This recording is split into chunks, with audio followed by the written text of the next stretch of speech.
too technically deep with what I'm going to share with you guys. I can, but I feel like I don't want everyone to fall asleep before, the morning break, right? So I want to make sure that we can all still have energy for the rest of the day. But if you do have technical questions, please ask them as they pop up for you. Any questions as we go along. I'm going to ask you guys some questions, get some feedback and input as well. But the more that you guys can let me know where you guys are at from the perspective of what I'm sharing, the easier it's going to make it for me to facilitate the rest of the day. Make sense? Cool. One other thing I do want to leave you guys with before we start into this. Great quote from Virginia Satir. People prefer the certainty of misery to the misery of uncertainty. You may already have things that are working in your business. You may already have certain things that are working for you, not working for you, and you're pretty certain that that's how they work. So I just want you to feel like you can go into the uncertainty of today, because if I share some things or you hear some things from myself or any of the other speakers that maybe are a little bit overwhelming, maybe you're not sure how you would be able to do it and apply it, maybe you're not sure how it would work for you, that's all well and good, and that's cool, and that's exactly where you need to be for that. But don't get stuck in this I couldn't do that, I couldn't apply this, I couldn't work on these things because it's never worked for me before, right? So put all of that aside as we go through all of this. Does that make sense for everyone? Yeah? Cool. And do you guys appreciate the colored pens that I changed and everything? I was like, it was a hard job. You changed font halfway through as well. I did as well. Comic Sans was going for a little bit there, and then away we went. But I want to talk to you guys about building a sales team that never sleeps. So the premise behind this for me is that if you can build this out and build it properly, a lot of people are already doing things that are similar to it, but I don't think that they are optimizing and doing it to the fullest. And it'll kind of make sense as I go through it, and I'll give you guys some real life examples. I'll give you guys some templates that you can literally take and apply for your own businesses. But pretty much for everyone, this would apply. But first port of call, I do want to ask you guys, where do all of your sales come from at the moment? And you can just shout them out to me word of mouth. LinkedIn. Ads. Ads where? Facebook, Instagram, Facebook. Writing is terrible. Referrals. So clean, I can really read it. What was that, sorry? Walk-ins. I feel judged now, that's just filming my writing. So when you have people come from word of mouth, from LinkedIn, from referrals, walk-ins, etc., what happens next? Close the door. Someone's like, cool, word of mouth, you should work for this person. Someone message you on LinkedIn, you get a lead, what happens next? Discovery call. Try and get it face to face. Figure out if they need what you're selling. How do you do that? Qualification. Chat tool. Qualify. Chat. Call and then a booking. Call. So there's some way you've got to have a bit of a conversation with them, right? You've got to be able to find out, even if it's word of mouth, even if someone walks in, because what's the likelihood of someone just walking in and immediately giving you money straight away? Relatively low, right? Maybe, but most of the time, if you've got all these avenues where things are coming from, leads are coming from, inquiries are coming from, you've got to figure out a good way to, number one, identify where they come from, but number two, be able to manage it. Because of all of these, you've got pretty much every social platform, right? You can have inquiry, email, personal profiles as well. There's a lot to manage. Would we all agree? Yeah. A lot to stay on top of. And it can become really hard if you're trying to do all things, respond to all people, all the time. And what about salespeople? Does anyone here have a salesperson, team, anyone that supports them in sales? Yeah, a handful. How good are they at getting back to everyone? I only have mine 6 hours a week, so we book a customer care call. We book people in for those on a certain days that she's in. Obviously that we can only fit a certain amount of people in as well, so. Yeah, because if I want to follow up at a certain point in time, it's pretty hard, right, for you to facilitate. And if they've got all of these platforms going, how easy do you think it is for a salesperson or even a team to make sure that they respond to every single one? It gets missed, right? It gets dropped, it gets forgotten about. And you're like, oh, I really should have got back to that person, right? So that's what we want to try and alleviate is all of the things that kind of hold back the sales process. We want to see what we can do to best remove them and help them move forward. So what are the biggest problems with you guys making more sales right now? Time. I'm not bad on that. All right, so we've got time.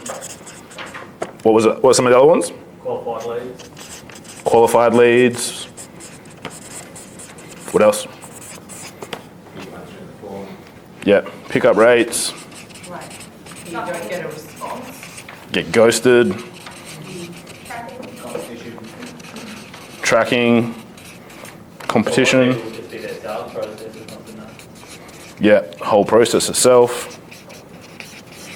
Because the thing is as well, if wherever you get a lead or someone come through, probably making other inquiries.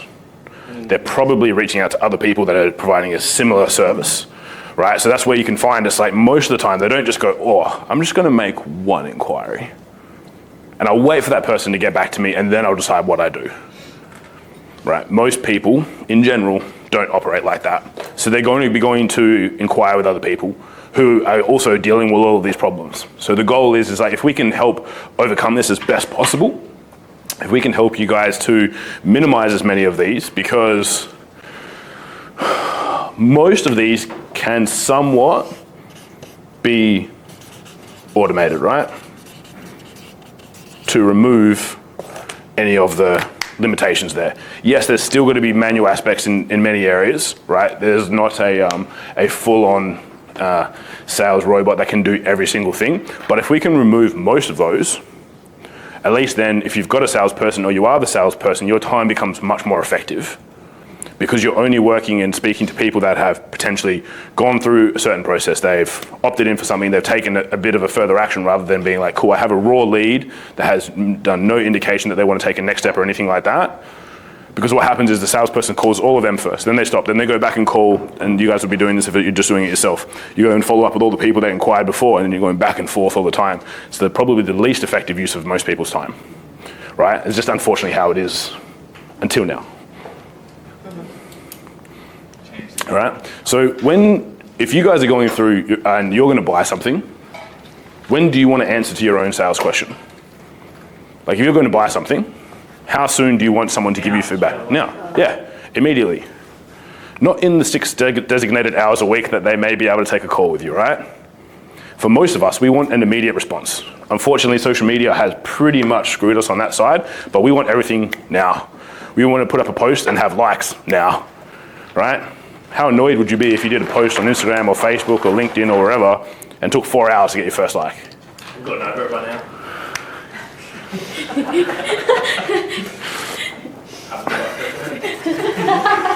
Bro, you always like your own post, don't lie. You always get one at least. It's always just you. I'm always supporting, man, right? But immediately everyone wants a response. Like yesterday, I wanted to go and buy a new microphone for today. They're like, yeah, we can ship it to you in 2 to 3 business days. I was like, no, I want it now. I want it for tomorrow. Right? When people go and take action, they want some sort of return immediately. So that's what we need to be able to do. If people have questions, their problem is a problem when it's a problem for them, not between business hours. Because when do you think most people, if they have a problem, which you guys all solve someone's problem in some way, shape or form, when do they have that problem? When they've got time to think about it. Not normally during the middle of the business day at lunchtime. They're sitting there at home, they've started to decompress from the day, and they're starting to think. Some people might be 3 o'clock in the morning when they're sitting up waiting. Right? So when people have things that they are looking for solutions for, they are trying to get something immediately back. Because a lot of people, when I show them like this framework or process, might start to think it's like, oh, but like, what if I do something immediately? Isn't that going to be annoying? No. Because if they are up, we used to have an auto dialer that would call someone as soon as they registered, and it would like drop a voicemail automatically. So all these people were getting super frustrated because they're like getting calls at like 4 o'clock in the morning and voice messages. And I was like, well, number one, put your phone on silent, mate. Who goes to sleep with a phone on loud? Come on, right? But number two, it's like you registered for help right at that point in time. So if you get that process and that starts to come through for them, right? A lot of the times you'll find that some people might get a little bit frustrated, but most people, it's like that's when they have a problem. And for me, it's like I'm finding less and less that people want to do calls until like the final stages of making a decision. Because most people are relatively savvy and going like, I know this is going to be a sales call, right? I know that there's going to be something on the other side of this. No one just wants to jump on jump on the phone and have a chat. It's hard enough to get my brother or sister to have a chat with me, let alone a stranger that is actually just going through the motions of looking for something. So I'm finding that people are taking the higher up decision-making processes when they've already almost made the decision. Like we turned on some new ads the other day. We had a lady that's been following us and did work with us like 4 or 5 years ago, registered, opted in, and then bought from us on Monday. She registered on Sunday. But she was already ready to make a decision and go forward from it, and she'd remembered us already, and she's like, I've been meaning to reach out, blah, blah, blah. But for everyone else that's coming through, like we're only getting, whereas we used to be able to get, say, 30 to 50% of people jump on pretty quickly to have a call and explore things, now that's probably close to like 10%. So I say going down until they've already made the decision where they're like, I do want to move forward with something. Even myself this morning, I was looking at this thing and I was like, the guy's like, oh, do you want to jump on the phone and have a chat? And I was like, no. I was like, but I am interested. But I was like, look, tell me what the price is. I know what my budget is. It's between this and this. If it kind of fits, like I'm happy to have a call when I'm ready to go. I don't want to waste your time, but as soon as I'm ready to go, I'll jump on and you can just take my money. But I don't want to jump on a phone call with you for 45 minutes where you talk to me about how good you are and then like you show me all these things and then I buy. It's like when I'm ready to buy, it's like you can have my credit card.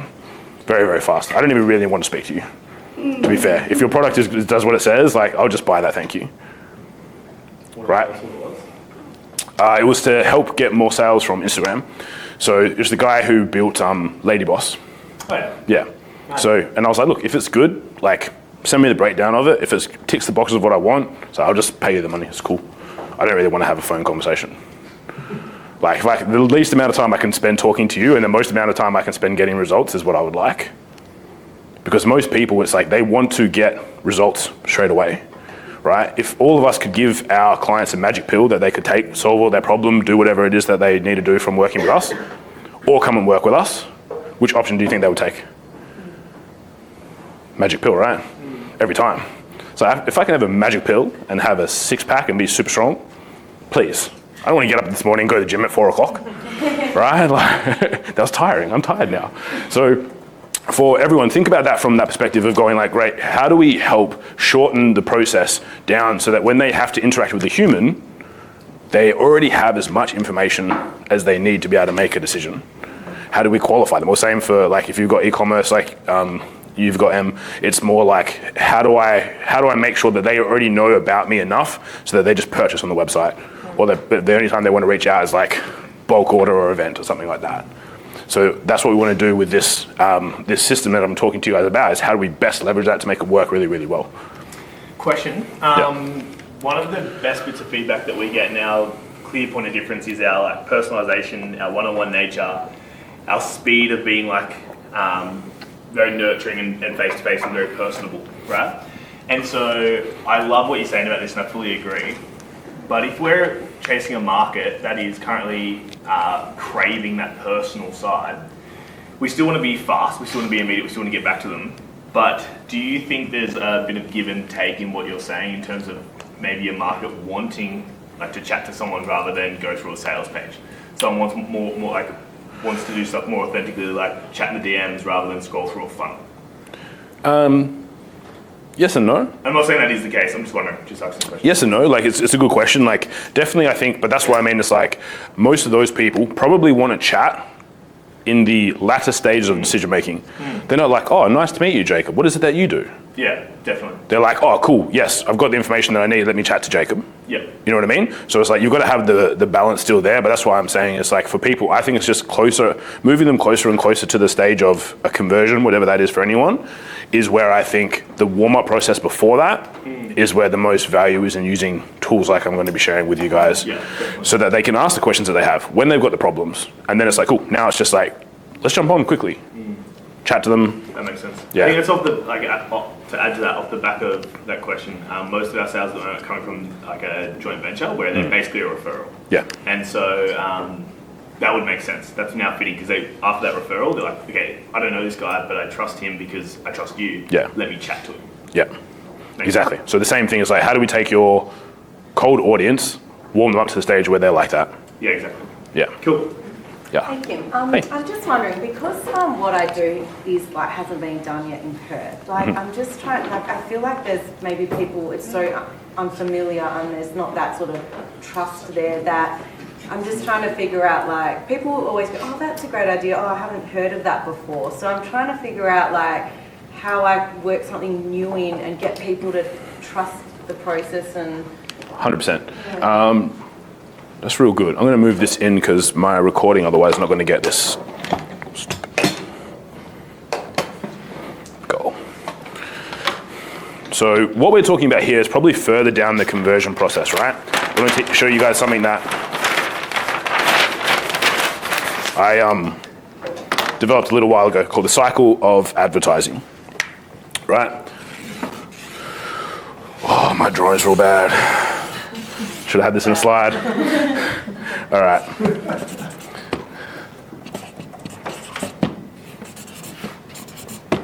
All right. At least I can draw letters relatively good. That's good. CM, conversion mechanism. LB, list building. MM, Mogul method. And the reason that there's like circles around it is because they all feed into each other. So for everyone, that I highly recommend that when you first start something, when you're first launching something, you need to have a way to be able to make money straight away, unless you've got financial backing, venture capital behind you or something like that. For most of us, it's like we can't like probably twiddle our thumbs for like 6, 12, 18 months and be like, oh, sales will come. Like we've got like bills to pay, we've got stuff to take care of. So you need to have that. You also need to have the ability to be able to build a list, right? Most of the time a email list, because I believe that everything else is unowned, you have the ability for it to be taken away from you at any point in time. Instagram profiles, Facebook groups, TikToks, whatever, like any of that can change. So building your own email list is super important, again, my opinion. The last one is the Mogul method, which is basically content, right? And there's some many people you could talk to here about video and things like that, that is specifically designed to educate your audience on what it is that you do. We normally go with like a 3-layered approach. So you'd have L1, L2, L3, which is educational. And that is going to showcase and show why you are the best person for that particular problem solving that they've got. Sorry, solving the problem that they've got. So this content, if you're someone that's got something that's pretty new that people haven't seen before, you could quite easily start with this with a call to action to reach out for more information. Probably the only time that I would recommend doing that. Most of the time I like the front end content to just be educational once you've got this other stuff figured out. But if it's kind of hard to explain to people if they aren't sure about it and they haven't seen it before, then you kind of need like a combination of these two to work together, where you can still get leads, inquiry, and information, but you're still educating them here. Now, if you do that, and then they all feed back into each other, because people that watch your content, then they'll opt in for your stuff, then they'll eventually convert, and then it kind of is like a circle of life, and it keeps feeding into one another. But if you can do this part properly, where you can have them educated on the front end, it just makes everything else so much easier. And it also does the first level of warming them up, where they know about you, they know that you're an expert at what you do, and it just starts to help them move forward. So I would say in that case, where it's something that's a little bit different, you probably go a little bit earlier in the advertising cycles and apply some of these Mogul method principles, where you would be doing content that educates them, informs them, but also showcases that you're the boss at what you do and they should use you, right? So that's the approach that I would take for that perspective. But for everyone, I think eventually, like, you need to have some form of content rolling in your business at some way, shape or form, because eventually your market's gonna be over just seeing ads. Just to clarify, so you've got 3 different levels under the method. Mm-hmm. So the first level is about educating the audience, but what is level 2 and level 3? Excuse me. Top secret, I can't tell you. Oh, top secret. No, that's fine. So, good question. So I give them different names, but like for normal like purposes, right? Level 3, I like to either I like to either go with lifestyle / case study, depending on what your business is, right?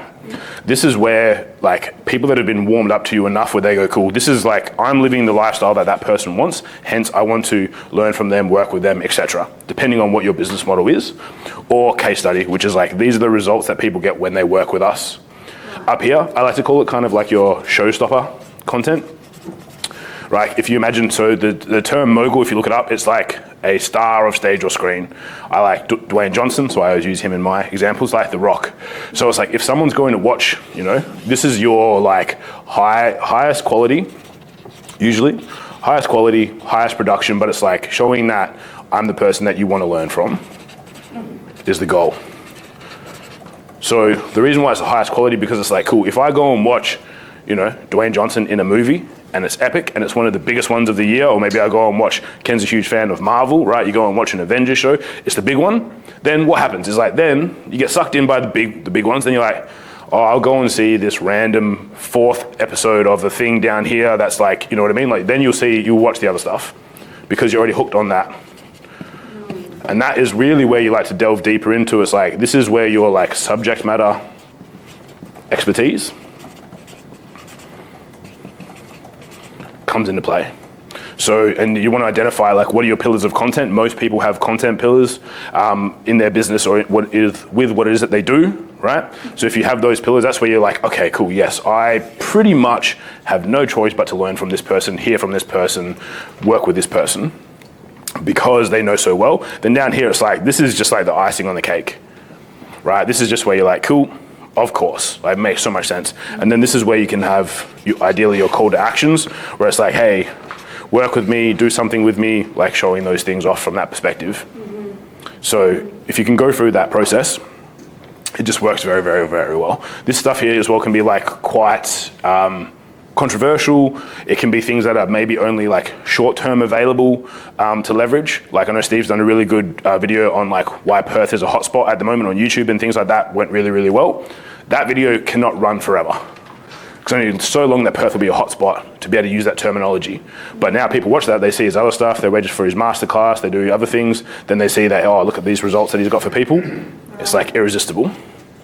So with the showstopper piece, one of the factors of a show-stopping piece is like a limited time aspect to it. Just got to have Dwayne Johnson.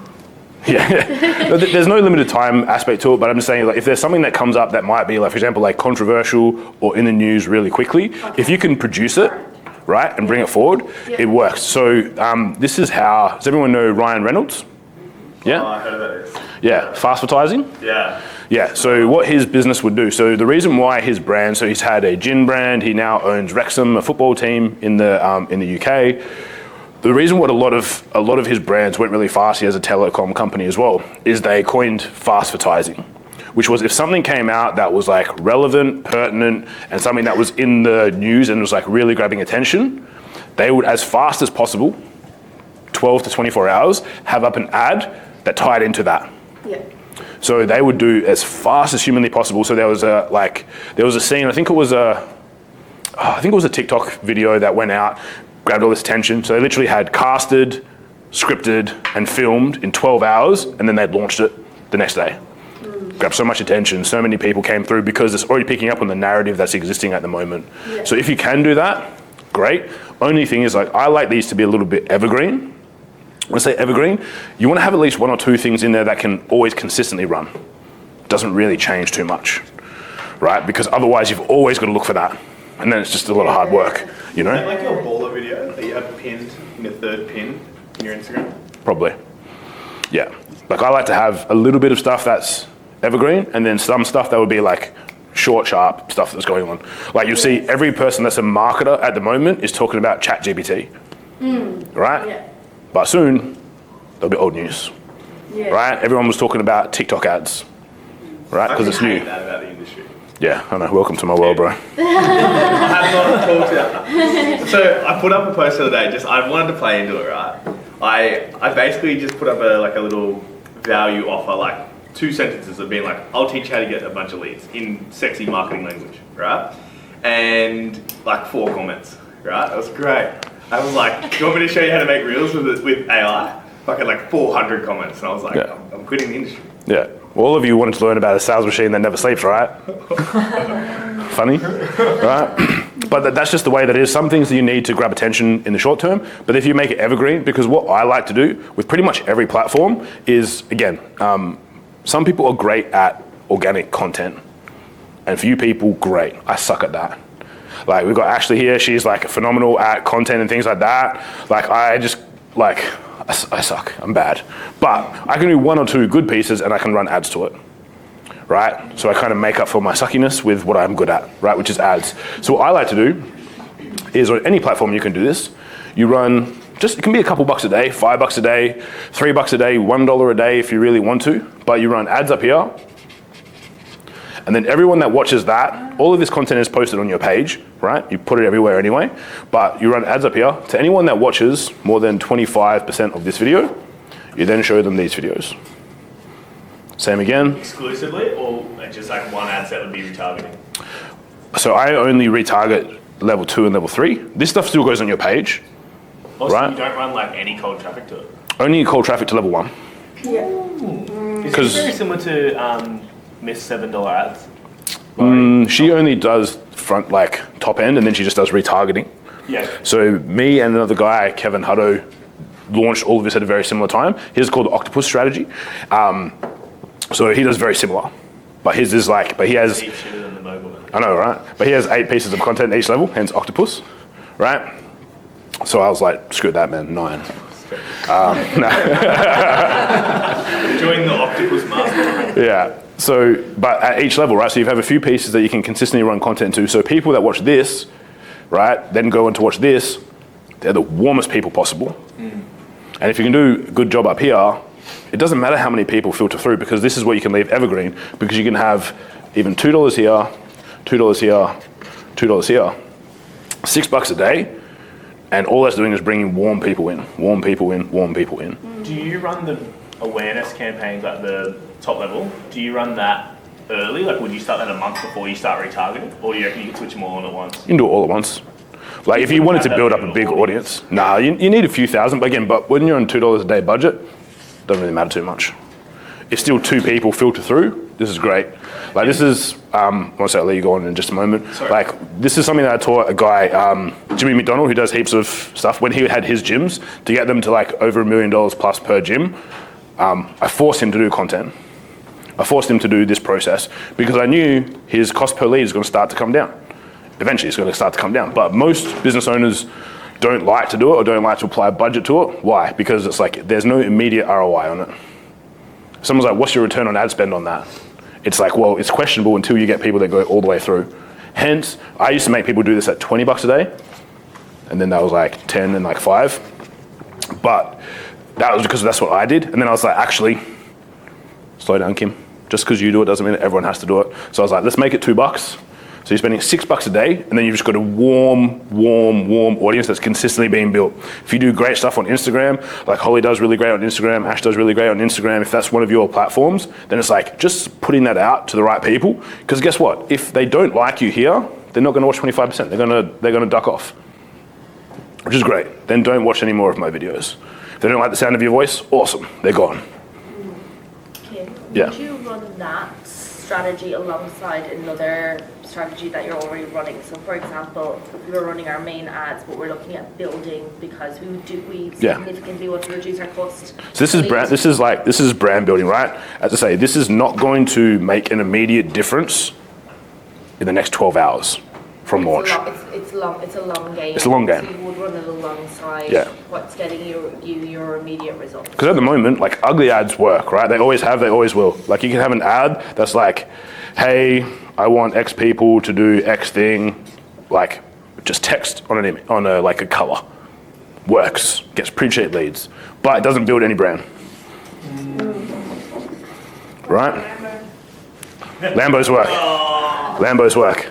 Right? When you're creating content, is it better to show like your face in their video? Like, if you are a personable person, like if you like putting yourself out there, absolutely. But you do have depending on what your brand is, if it's based on you, yes, having your face out there will have an immediate impact and increase on the results that you have. Because I've had people, since I launched my Lambo ads, of me with a Photoshop Lambo. Yeah, right? And I say on there, like, this is a Photoshop, obviously. It's like terrible Photoshop job. But so many people messaged me after that, like, oh, I haven't seen your face on ads for a while. Like, good to see you, like, what's been going on? Like, it started conversations back up because they had that recognition of me. And the same as like me, I have a video of me smashing a cookie off my face, all that sort of stuff, because I know that if you haven't seen it, we'll bring it up after. Into both already, hasn't he? 100%. Yeah, he's always there. He's my number one fan. Is the engagement lower if you don't show your face? No, as I say, you can build a brand without your face being on there.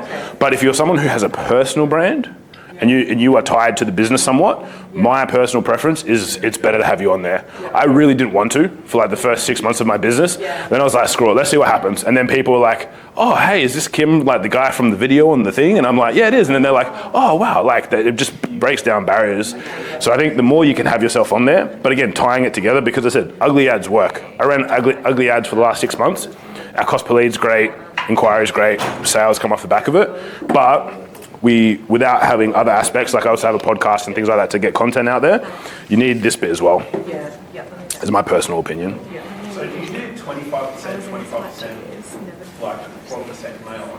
Yeah, so 25% at each layer down. Question on this bit? Was not planning on teaching that at all, but cool. Any other questions on that before I move forward into some other stuff? Yeah, you'll have to teach me that later because I missed all of it. You missed all of it? They all said this is the best part, guaranteed, of the next 3 days. Thank you for sharing that. That's all right. Follow-up question, does that sleep? Huh? Does that sleep or that does not sleep? Does not sleep. Does not sleep. When you're sleeping, people are watching. That's cool. And to learn how to set that all up, we would watch the videos in the M3. Yes, that is 100% correct. Thank you, Cassandra. For anyone that's not in M3, unlucky. But if you are in M3, that's all in there. I sell it for about half price. Yeah. If you're not in there. I'm kind of surprised that Cass, having been in the Mastermind for 2 years, haven't watched it yet. But that's cool. Everyone's like, wow, this is like revolutionary. Where's all this stuff come from? So it's just in that program that you paid for, but cool. It was great.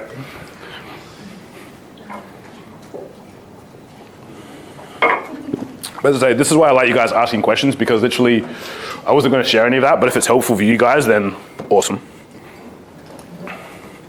So this is where AI and sales are going to kind of interject, right? Have to sprinkle a little bit of ChatGPT in there for you, bro. So what do you know about artificial intelligence? It's going to take over the world. It's going to take over the world. The root of all evil. Root of all evil. Funnily enough, there's a photo of, so I like Brazilian Jiu-Jitsu. There's a photo of Mark Zuckerberg winning his first Brazilian Jiu-Jitsu competition. And I was like, it's true, AI can beat humans. I got a really good engagement on that. Final stuff, you know. Exactly. So what do you guys know about AI though? Like AI, ChatGPT, whatever you want to call it. What do you guys know? Give me some words. It's a big time saver. Saves time? It's Yep. leverage. Yep. Leverage time. What else? It's not going to replace you, don't worry. Don't worry. If you don't use it, you're going to get that behind for Got to use it. Otherwise you lose it. Use it. Saves time. What else? Helps with creativity. Helps with creativity. Yep. It condenses a lot of information very immediately. Condenses info. Yep. Yeah. Helps you repurpose stuff. Yep. Repurposing of stuff. I think it's going to provide an opportunity to stand out more if you are really good at what you do. And what I mean by that is, like, if you're not really good at what you do, you're going to lean on it, and you're going to sound like everyone else leaning on it. Yeah. And I think it's probably just a bit of a touch from the industry that I'm in, but it's getting easier to stand out as you get better, and that everyone else gets the same. Yeah. 100%. Like, I can relatively tell sometimes if stuff's written by ChatGPT. Like if I'm reading it, I'm like, ooh. And then all you do is you copy it, paste it into ChatGPT, and go, hey, did you write this? Oh, No. yeah. Confirm. Yeah. Yeah. Yeah. Even from Instagram. Yeah. Oh my god. So like, because there was a guy who he's like, oh, my Cairo is like his second in charge Cairo wrote all these articles for his website, and I was like, man, this sounds very chat GPT. And I was like, copy and paste it. And I was like, did you write this? And it's like, yes, I did create this, blah, blah, blah. So, Who for, what's their address and what's their IP? so it's like, that's what I mean. It's like, it's easy to find out. So people can get caught out. You can write a huge post and all that sort of stuff. And it's very easy just to be caught out and be like, cool, you didn't actually, write any of this. That would be a piece of viral content. Oh, can you just film me saying that? But wouldn't you, I don't know, no, that's good. Just like taking messy, imperfect action is still, I know what you mean. You're looking through a laser, like, you know your stuff, but just, is it still better to do that than not do it at all if you want to try and...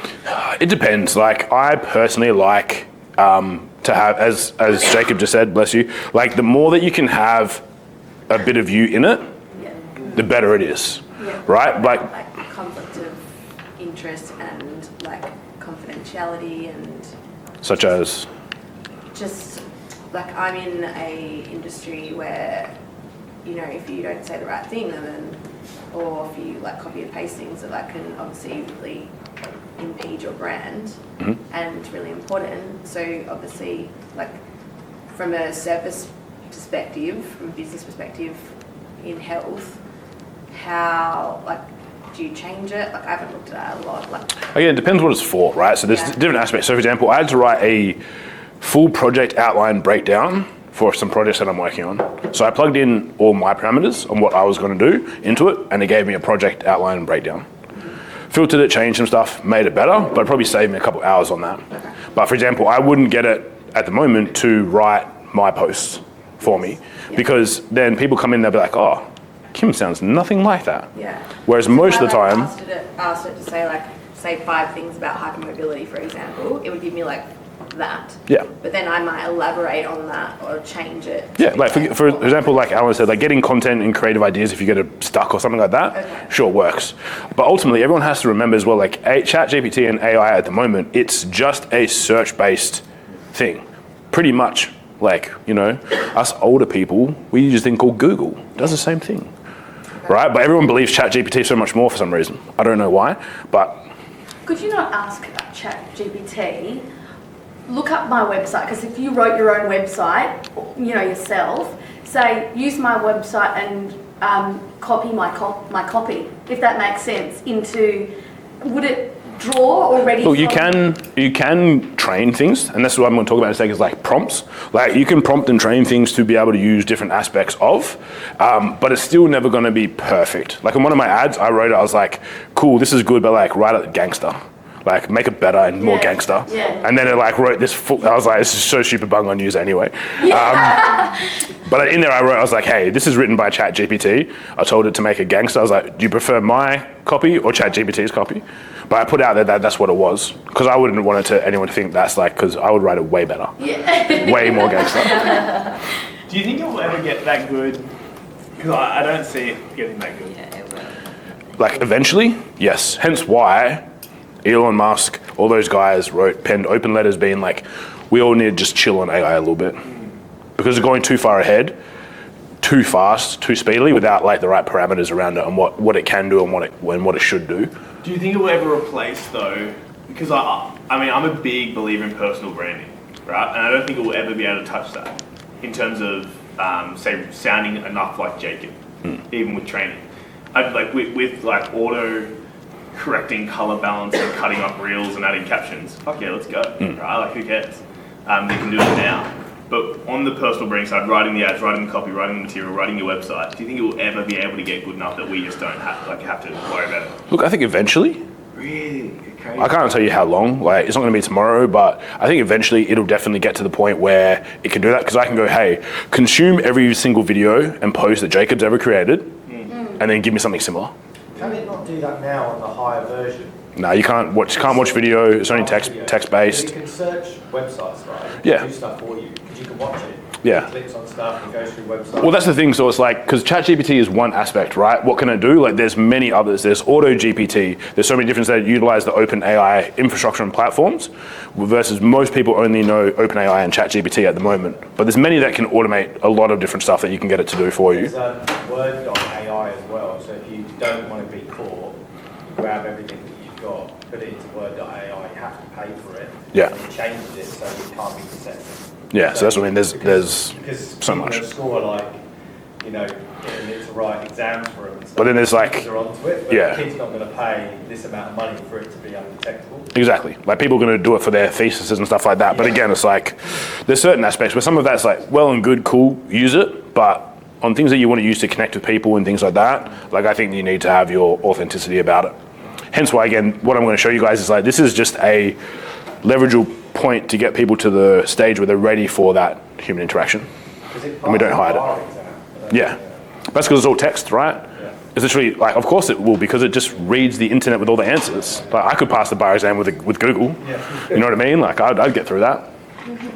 So that's just some of the things it can do. Obviously, there's a lot of different automations and whatnot, but what does it all rely on? Kind of already said it already, but what does it all rely on? Input, yeah. Yeah, exactly. Prompts, right? Hence why I think a lot of people haven't been able to do what I'm going to show you guys that you guys can do, because it does rely on inputs. It does rely on knowing the right things to connect to it, to input, to give it the framework around. And even if you give it a good framework, sometimes you can break quite easily. So what I'm going to share with you guys is the Holy Trinity, right? OpenAI, Zapier, and High Level, which is like a CRM system. Now, if you don't have High Level, can still be done. A little bit more work. Zapier, definitely utilize. For anyone that does use Zapier, who uses Zapier, by the way? And do you guys all have a paid plan? Yeah. Yeah. Little hack for you guys. zapsunlimited.com, $25 a month, unlimited zaps, rather than like the $75 US a month it charges you otherwise. Zaps Unlimited, yeah. Unlimited Zap runs, I think 50,000 tasks, super cool.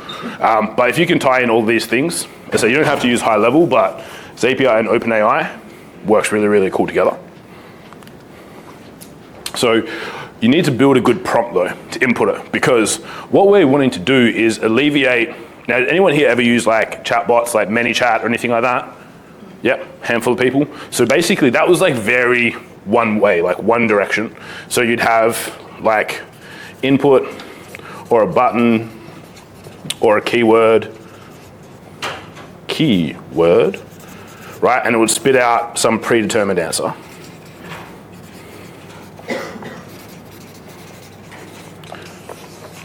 But that was it.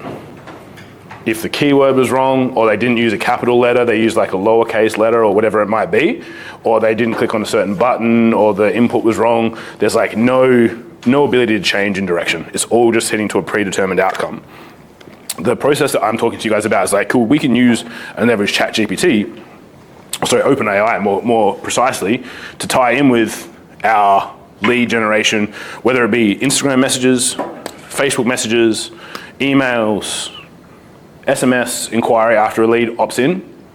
We can basically build a prompt that enables us to be able to warm them up, ask them the right questions, get the right interactions before they get on a phone call with a salesperson, before they take an action on our website, before they purchase a bundle, whatever it might be, right? Before they have that next conversation with the salesperson. So this is a prompt. This is the example of one, right? I want you to act as an AI called whatever name, who is trained in qualifying our clients for our business over SMS. I will provide you with a list of questions you must ask to qualify them. You only ask one question at a time. You only move on to the next question after you received a satisfactory answer. A satisfactory answer is defined as an answer which would indicate they are interested in our offer. For example, this is for debt consolidation. What's giving you the biggest headache? How much? How much can you afford to pay? When would you be free to speak to one of our team? And then tie it back into a main conversation. So if you have this prompt correctly, it basically enables them to have an SMS chat back and forth. Ask whatever questions. It does not pose as a human. It's not like, hey, this is Jacob. It poses as AI called, whatever you might call it, right? Like my property bot or my fitness bot or whatever it might be. And it's like, cool, they can ask questions, but based on what you prompt it with, and you can also plug in Q&A, so general questions that people might ask all the time. So it's like, if they have a question, here are the solutions to the questions that they'll ask.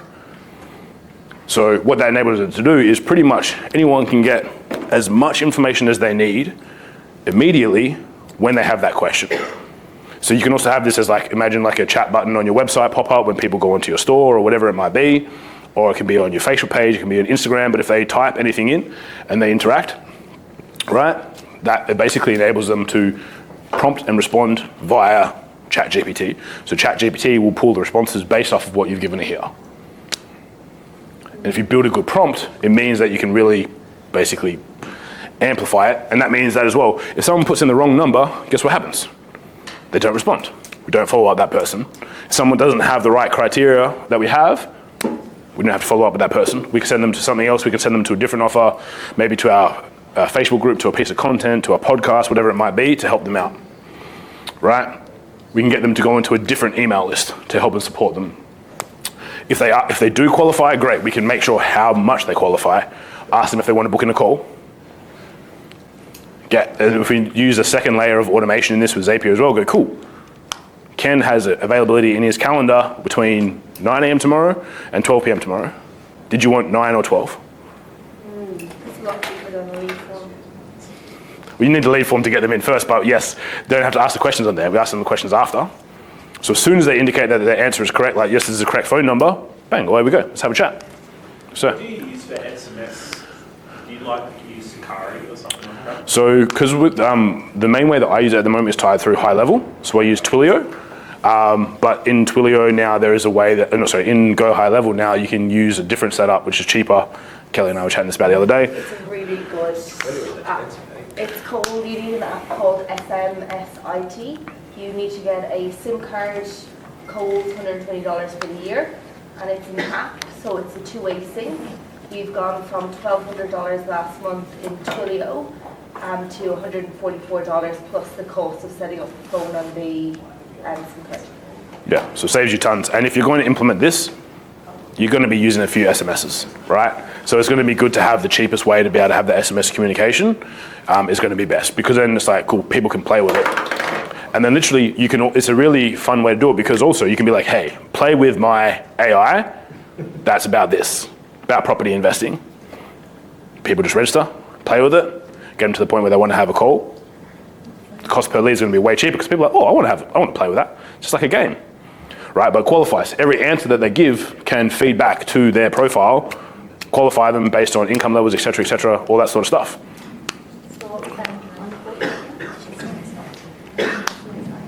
Yeah. So you can really start to build out some cool stuff with this. As I said, if you know what you want to achieve, always the most important thing. Considerations, you do need to give it some prompts around things, because there's I think it's called warmth or heat level. The lower it is, the more generic, robotic it is. The higher it is, the more it tries to solve its own problems. So if you give it like a rating of, I think I normally use the warmth of 0.3, it's relatively good. Doesn't go too crazy, doesn't get too aggressive. If you give it like 0.9 or 1, it will start making recommendations, it'll start going a little bit crazy. This is like where the AI takes over. So you need to give it like lower levels of creativity, unless you're someone who's a creative and then you want it to be like crazy and then they can go for it. But for most of us, it's like, yeah, look, we'll guarantee that you're going to get 45% return on your investment every single year if you just do this. You're like, no, don't say that, right? So you need to give it a little bit less warmth level. You need to know what, obviously, what constitutes a good answer. What's the final call to action? Is it to book a call? Is it that you're going to notify someone? Because I said you can tie it into Messenger, you can tie it into Instagram, whatever you want to use. And then what platforms can you use? Like what platforms do you guys have available to be able to tie in and use with it as well? Now, considerations. What questions do you want to ask? What questions do your buyers ask? What objections do you get? What qualifies someone? What disqualifies someone? Because you're going to need to program that in as well. And be like, cool, someone is disqualified, I want them to go here, watch my podcast, do this, do that. If someone is qualified, great, I want them to go here. What objections do they have? I don't have any time. Cool, you can program in, right, an objection handling tool, right, to say this is how you would handle that objection. If someone has the objection of this is how I would handle that. But then by knowing that, again, you can filter them out. And it all comes down to just really knowing what you want for your business, where it's at, solving the problem of lead generation and sales relatively easily. Because again, number one, you can use it to bring leads in relatively cheaply, so people can play with it. Number two, you can obviously use it to filter people through the sales process without you having to manually do it. So this is the ZAP structure that you would use. Basically, if you're using high level or most other CRMs, I don't want to go too technical for you guys. If you want more information on it, just ask. Webhook and Zapier sends a prompt to OpenAI, then it goes back and feeds back into Lead Connector, which is Go High Level, or whichever other CRM you might be using, all plugs and plays into there. And then from there, we can tie that into Instagram messages, Facebook messages, email, SMS, all that fun stuff. Did you say this only works with high level, or it works No, it can work with anything. High level is just the easiest because it feeds in, especially if you have Instagram or messenger conversations, one of the easiest because that has all those inputs. So the webhook is just caught from whatever landing page you send them to, or software? No, so you normally do it off of the opt-in in high level. So the webhook comes from high level itself. In this case, for high level. Yeah, so, but let's just say we're using ClickFunnels. Yep. Is the webhook just catching the lead, like the opt-in form? Yeah, correct. So that's what basically triggers off based on normally off an email submission. Yep. Yeah. Cool. Make sense? I think so. Yeah. So just do that. Easy. Right, so when you think about how can you use this in your business, as I say, it doesn't matter if you are at the stage of getting leads or not, or wherever it is, you can build something, have a little bit of play. Put it into Messenger, put it into Instagram, put it into SMS follow-ups that you're having, and just have a bit of a play with it. Because if you can use it in the right way, it can work very, very effectively. Do you have this set up at the Sure. moment? Can we opt into something and see it roll out? I have it set up for something different that I could let you have a play with in message, yeah. Cool. I'm just saving on Twilio costs, you know? Everything. Yeah, no, I can give you guys a message that you can opt into and then have a play with it. Sorry, for maybe a lot of people in the room know about these programs, but if you had one sentence just to summarise like Zapier, OpenAI and Go High Level, just so people that are starting out can get a framework of what we do now. Yep. What would that sound like? So Zapier is your connector that basically allows you to connect nearly every single program platform together in some way. Okay. So that's basically like your connecting tool. OpenAI is ChatGPT. Is OpenAI is that ability to have that like flowing conversation automated. High Level is a CRM system. CRM stands for? Customer client relationship management, or more likely it's like, and if you think about it like an email autoresponder, similar to like a MailChimp or something like that, where you can send emails and stuff like that from, but where you can manage your user base from. Right. Reason why I like High Level, a lot of people like High Level, is because it is more open and connections through things like Zapier. Some platforms like fitness people would know, like Mind Body and things like that you've used, they don't really connect with anything else. So it's really hard to build this sort of stuff out. So you have to kind of do it off of their platform. So that's it's painful, but yeah, for most people, like that's one of the easier ones to play with. Okay, thank you. Easy. Can you, I'm a mind body person, and I also have MailChimp. Would it be worthwhile resetting or finding a different way to operate in mind body through these things? Or do you still have to have that and this other stuff on top of it? You could probably eradicate MailChimp with using High Level, Yeah. and that would probably, Connect everything else better. yeah. Okay.